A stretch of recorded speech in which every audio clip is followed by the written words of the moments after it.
Hello British Riding Club riders. This exercise programme has been put together for us riders to keep us moving whilst we're unable to spend as much time in the saddle. If you do have any medical issues or are unused to regular exercise, please take these exercises at your own pace. And if you do experience any pain or discomfort, do take a break. Otherwise, let's get started. We're going to start with these feet wide on your mat, toes pointing out about 45 degrees, and we're going to bring our bodies into our riding position. So gently pulling up on these abdominals in towards our rib cage, tucking that tailbone underneath us, so lengthen through that lower back, big shoulder roll to draw those shoulders back over our pelvis and growing up tall through our neck, keeping our chin tucked. Imagine you're sitting on a really wide cob in a nice upright position. Deep breath in, and we're going to breathe out as we swing those arms up over to our sides and back in again.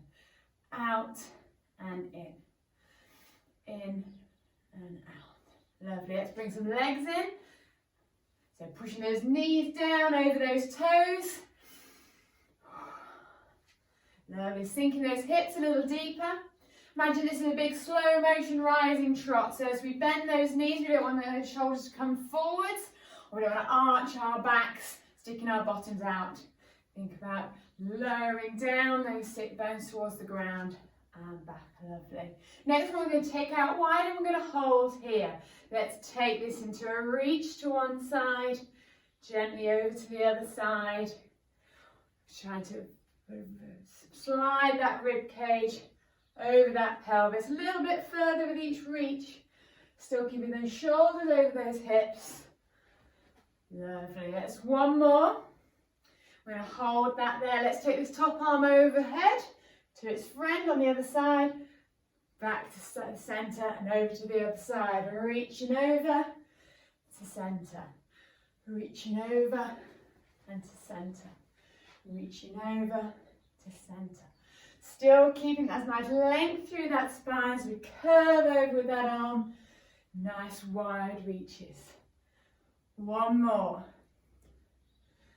Lovely. Arms back to centre, straightening both those legs.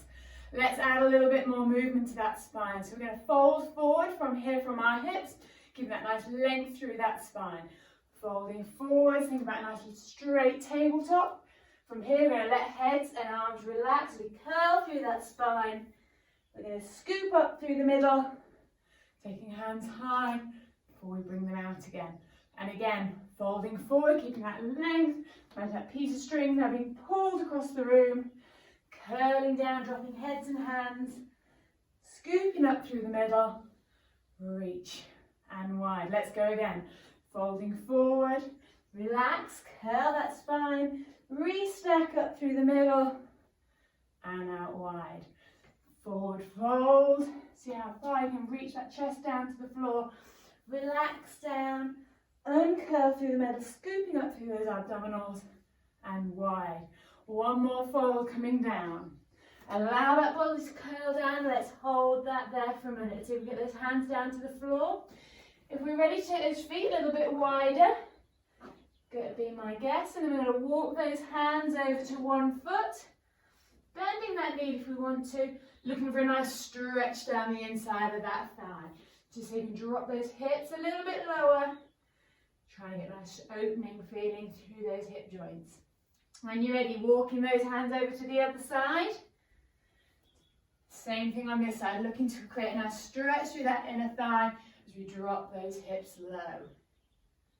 When you're ready, we're going to bring those hands back to the centre. This time, let's walk those hands behind us, in between those feet. Let's see how far we can get those hands back. And just notice how that changes the stretch in the backs of our legs.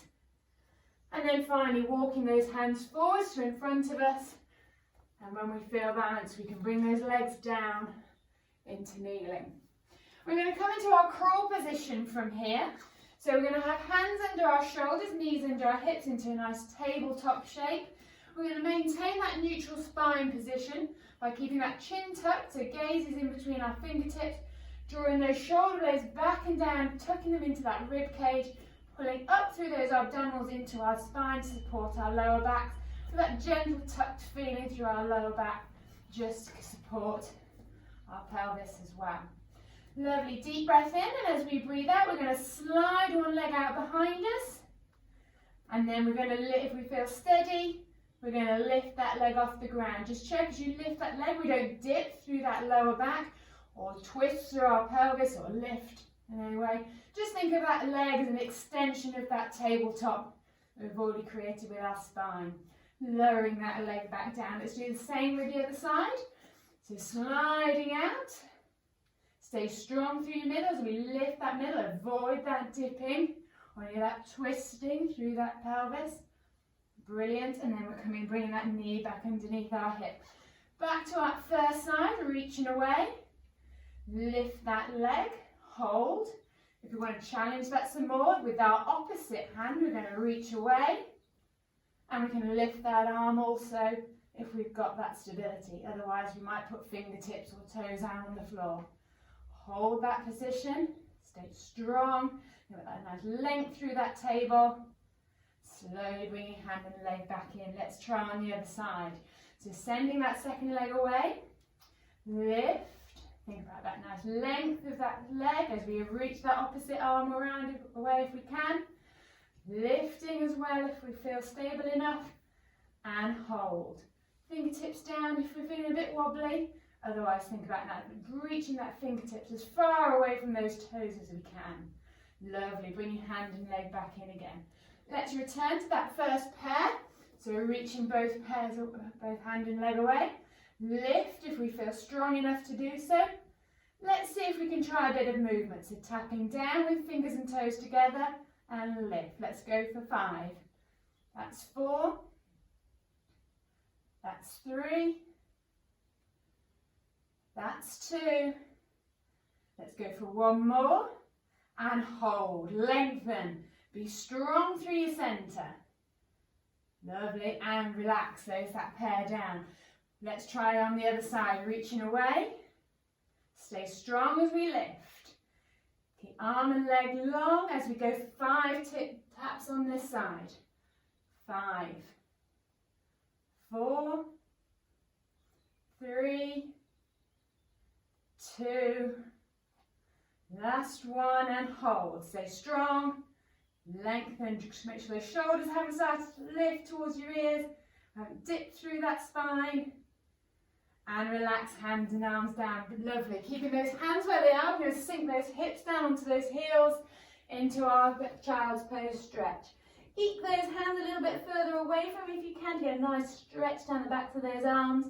And really sinking those hips down towards the floor. Nice open stretch through that lower back. From here, we're going to move into our next spinal mobility exercise. So we're going to leave hands where they are. And we're going to imagine we're drawing a line with our noses along our mat as we bring ourselves onto our fronts.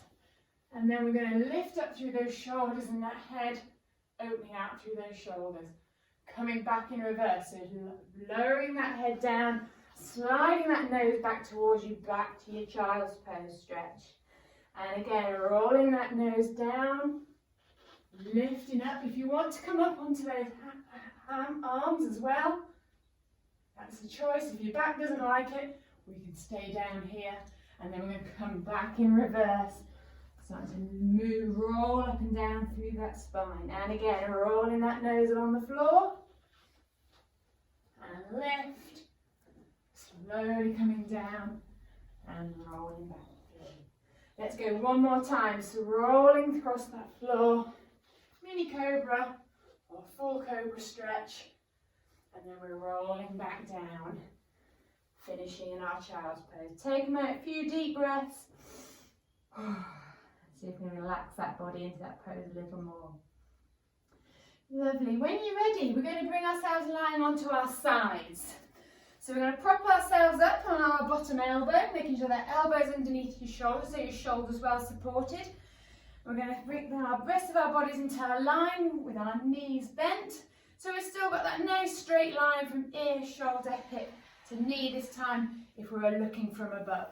Staying strong through our centre, squeezing with our bottom muscles. We're going to lift those hips off the ground and slowly lower them back down. Adjust if you need to keep support that shoulder. Squeeze and lift. Slowly lower. Squeeze and lift. Feel like we're using these waist muscles to create that lift. If we want to challenge that a little bit further, we can straighten those legs and work into our full side plank here. We want that same control through here. If we're going to challenge that balance a little bit more, we want to take that arm up too. So we can use our arm whether we've got those legs straight or we're still working from our knees. And if we want to challenge that a little bit further, when we get to our end position, we can just tuck that top arm under our gap and then bring it back up again before we lower. That works as two, and we've got those knees bent. Squeeze and lift. Tuck that hand under the gap and coming back up before we lower back down. So this exercise is working that lateral line of those muscles on this side. Thinking about that strength through our core. Let's go for last one on this side. Not another twist. Before we come up and lower. Brilliant. Let's head over onto the other side. So take a moment just to make sure your body's in good position on this side as well. Elbow under shoulder, straight line, ear, shoulder, hip to knee. Squeezing strong through the middle as we lift those hips high, keeping them stacked one on top of the other and coming back down again. Squeeze and lift. Remember, we might want to challenge that further by extending those legs out and working into our full side plank here. We can add that arm in too. Just challenging that balance. We're not fixing through our upper bodies. And we can add that twist on this side as well. You decide what level works best for you today. Lower. Lift. Twist. Lift. And lower. I'm going to try a couple now just to finish with. Into full plank. Lovely. And lowering back down. When you're ready, we're going to turn ourselves over onto our backs. Slowly rolling ourselves down. We're going to keep those knees bent, so those feet are on the ground. Feet and knees are about hip width apart. Upper bodies are going to stay nice and relaxed against the mat, so think about lengthening that back of your neck across the mat, dropping those shoulders into the mat. Ribs are relaxed down too. We're going to use our fingers on our bony hip bones at the front, and they're going to give us a bit of feedback to how well we can control our pelvic stability. So I want you to imagine on these bony hip bones that you've got under your fingers, there are a set of headlights, and they're beaming up, straight up towards the ceiling. We want to avoid those headlights either beaming down over those knees if we're arching those backs, or if we're overcompensating and tucking under, with they're sliding up to our head. And we don't want to see those headlights waving across the ceiling either. So we're going to keep those headlights pointing up as we squeeze our bottom muscles, tuck that tail under, as we roll up through our spine into our shoulder bridge, and slowly controlling that roll back down. So we're just imagining that we're moving that spine off the mat, one vertebra at a time as we roll all the way up, and the same on the way back down. Don't be tempted to let those hips plop down. Control that movement down. And then those fingers that are there on those hip bones, just check those headlights are still pointing up towards the ceiling, and we're not tipping them over to one side and one side dropping before the other, or lifting one before the other as we go up and down. Lovely. As we're working through that movement, just check that we're not fixing with our upper body. So if you feel that you might be doing a bit of cheating and pushing up with your elbows, just hover those elbows a centimetre off the floor. Make sure that work is all coming from that centre. A bit like your riding trot movement as you're floating yourself out the saddle, pushing those hips forwards, keeping that nice lengthened position through your spine. Let's see how well we really are challenging that stability. When we get to the top of our next bridge, we're going to hold that position and we're going to try reaching one leg away. Just make sure that those headlights haven't started to twist off to one side or the other, or you've started to dip through that lower back, keep up high. Bringing that leg down, let's see if we can do the same on the other side. Squeeze in tight. Lovely. And bring that leg down before we roll all the way back down again. Just check upper body's relaxed. Let's do that one more time. Tailbone tuck, squeeze in those bottom muscles as we float those hips up. Stay strong, keep those headlights pointing forward as we reach one leg away. and back down. Second leg reaching away and back down. Great, rolling slowly down through that spine. While we're here, let's give those bottom muscles a bit of a stretch.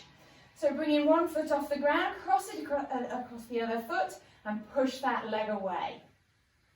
That might be enough to get a stretch down the outside of that hip, but you might also need to bring that other knee up towards your chest just to get a bit more overpressure on that stretch. Or you might need to do a combination of both, so pulling that knee up towards you as you push that other knee away from you, or pull it in towards you. See where you find that stretch best. Once you've hit that position of most resistance, use your breath to see if you can release those muscles and give a little bit more movement to that hip. So deep breath in and out. Try and release that tension around those hip joints. Lovely stretch for us riders who tend to carry a lot of tension around the back of those hips. When you've done with that stretch on that side, let's not forget the other side. So crossing the other leg over. Again, you might get enough of a stretch just by pushing that leg away. So you might just work into a bit of a stretch here. Otherwise, bringing that other leg up towards your chest and see what stretch you can feel on the other side. See how this side compares to the other side. We may be tighter on this side, or it might be easier. It's always worth noting where we hold our tension. Again, have a little play with this stretch on this side, and then use your breath to see if you can let those muscles let go and allow a little bit more freedom of movement around those hips. Lovely. When you finish your stretching on that side, release that leg down. We're going to hug both knees in towards our chest as high as we can. And then gently tucking that chin up, we're going to curl that spine up. Imagine you curl yourself up into a little ball. And then keeping that nice roundness through that spine, let's get a bit of momentum going, and we can bring ourselves up into sitting. When you're safely back up into sitting, we're going to bring ourselves back up onto our knees. So we're going to bring one leg up. We're going to have a 90-degree bend at our hip and our knee, so we're nice and stable. And then we're going to think about that nice upright seated position through our upper body. So straight line, ear, shoulder to hip. We're going to try and achieve a stretch through the front of these hips. So I want you to think about really sitting deep, so tucking that tailbone right underneath you. Imagine you're asking for your whole transition, sitting deep down into the saddle, lifting those headlights that we had on those bony hip bones up towards the ceiling as we lunge forwards onto this front knee. So we're looking to achieve a stretch across the front of this back leg. If we lean forwards, we'll lose that stretch, and if you allow that bottom to stick out, you'll also lose it. So really think about lifting those hips up towards the ceiling. Once we've got that stretch to that front, we're going to enjoy that for a little longer as we take these arms out in front of us, interlink those fingers and push those palms away. Push those palms as you're pushing a wall or a chair away from you. And then just to increase that stretch that we're experiencing through our shoulder blades, we're just going to tuck that chin down too and get a nice stretch across the top of those shoulders and the base of that neck. Just like we did into our glute stretch, just use that breath to see if we can just release a little bit more tension in those areas. Lovely. Release those arms. We're going to swap legs. So bring that second knee up, 90 degrees at hip and knee. Upright through that upper body. Keep those ears stacked over those shoulders and those shoulders stacked over those hips. Tucking that pelvis underneath you, headlights up towards the ceiling as we lunge forwards onto that new front leg. Looking to achieve a similar stretch on this side. Again, see what side felt tightest. Was it the other side that was better, or is it tighter on this side? And then once we've found that stretch in the front of that hip, clasping hands behind us this time, we're going to push those hands down to our back heel and lift that chest. We might even want to take our gaze up towards the ceiling as well. Experience a nice opening sensation across the front of that chest. And again, a few nice deep breaths. See if we can release a bit of tension in those areas and ask those muscles to let go. Lovely. When you're ready, releasing those hands. We're going to stay strong through our centres. Keep that nice length through that spine. So we tuck our back toes underneath us and come up into standing. Lovely. Bring those feet together. In fact, we're going to bring those feet to hip width apart so we're nice and stable. And think about that nice lengthened standing position again. Hopefully we might feel a little bit taller than we did when we started. And we're going to finish with our last spinal mobilisation exercise. So we're going to take both hands up overhead.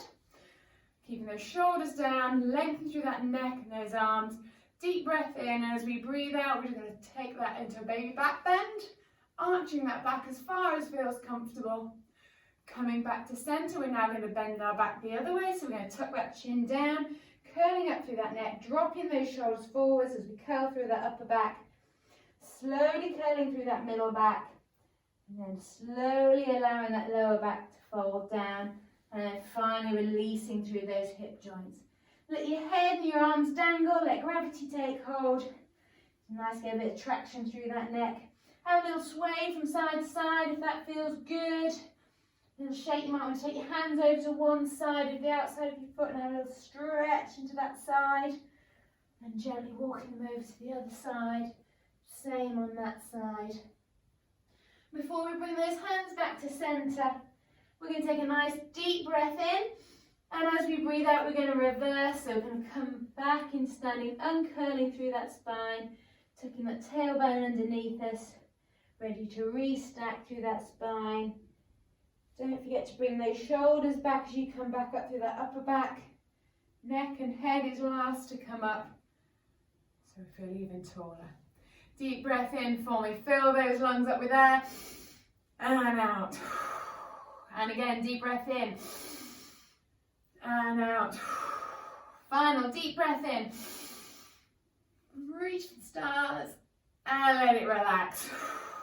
Well done, everybody. I hope you enjoyed that. Take care of yourselves and see you soon. Goodbye.